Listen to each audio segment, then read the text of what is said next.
Hello, Dr. Dunn and fellow classmates.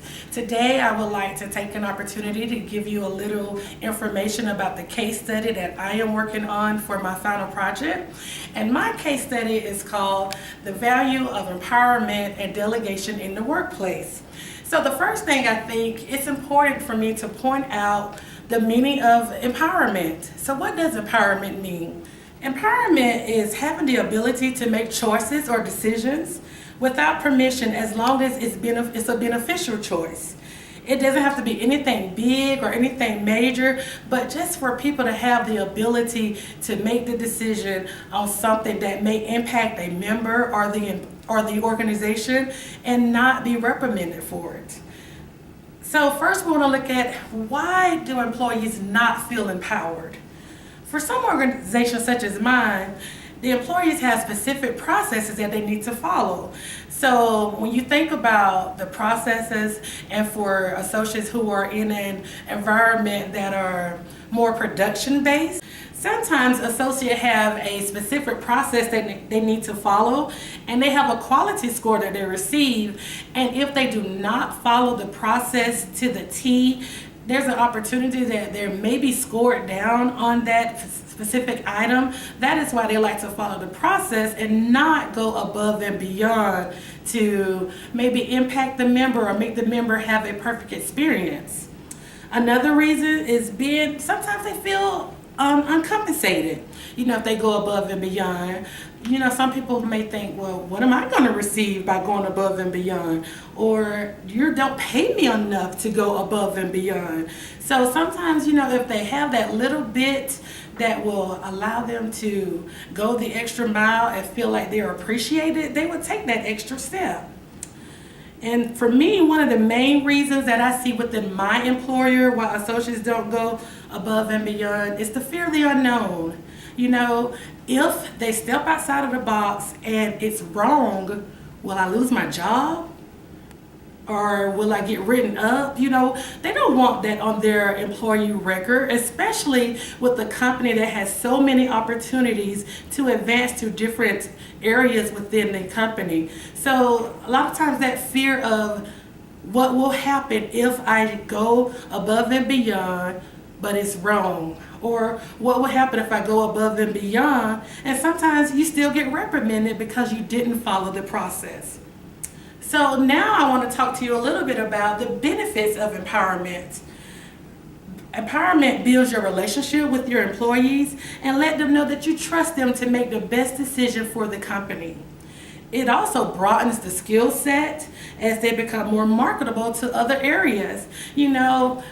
An opportunity to put something else on your resume that you did, and also you could put on your resume that, hey, I received an accolade for going above and beyond. So that's a great opportunity for the employee. Another great benefit of being empowered is if other associates would see that associates went above and beyond. Could you imagine how those other associates would be empowered? Like, hey, they got that recognition for going above and beyond, and I want to do the same thing so I can get that recognition, especially when there's an incentive involved, like a pay increase or anything.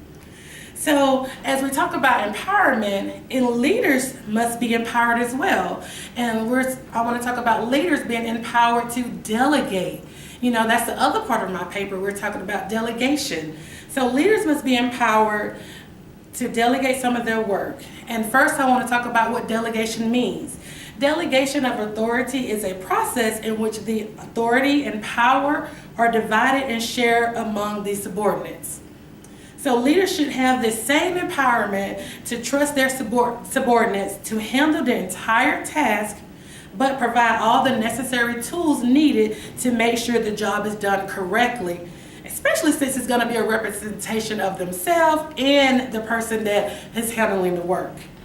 So first we're going to look at why leaders don't delegate. One main reason I can think of is the fear of the person getting it wrong, because it will be a reflection of them. So a lot of times, instead of just delegating the work, they will just stay overburdened and handle the work themselves. And sometimes the leaders just like to hoard knowledge and don't want their subordinates to outshine them. Who would want a leader like that? You know, you want someone who's, they're okay. It's okay to teach someone to do exactly what you do because you may not always be there. And so don't hide that knowledge, but share that knowledge with the others. Okay, and then now I want to talk about, as I just talked about then, the benefits of delegating. So when you have leaders that are delegating work to their subordinates, it reduces the workload for that leader, and then they can experience a work-life balance.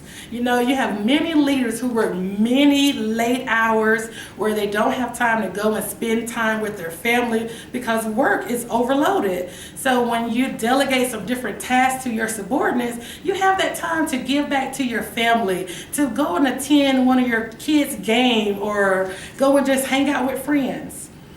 And it also allows you to grow the skill set of your subordinates, especially if that is part of their career goal. You know, it allows them to interact with other leaders, to be able to shine in other leaders so that when opportunities come open, they're able to apply to those opportunities and the leaders will remember them because of the good job that they did. And another great reason why leaders should delegate is because you want to keep that top talent.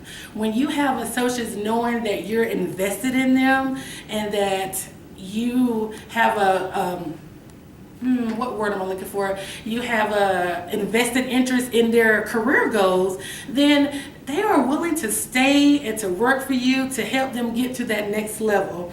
So by delegating, the leader is empowering their subordinates with more duties and responsibilities and a chance to make the work their own by including the key information the leader is needed. So I want to thank you for your time, and I hope you enjoyed the video. And to my fellow classmates, good luck in your future endeavors. Thank you.